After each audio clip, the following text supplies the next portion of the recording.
Hello, in this video I'm gonna show you how to fix the problem when you want to install Call of Duty Mobile, but you can't seem to find it on your Google Play Store. So let's try find on your Lenovo Tab P12 Pro, but let's try finding the Call of Duty.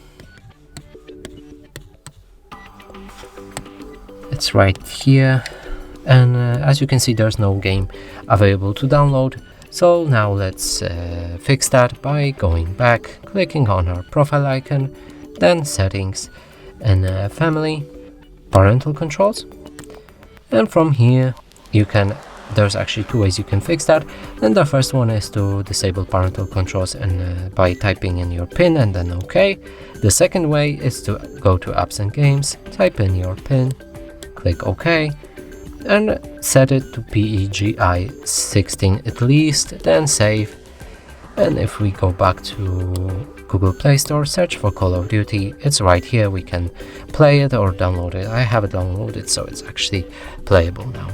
And that's it for this video. Hope you like it. Please consider subscribing to our channel, leave a like and a comment below.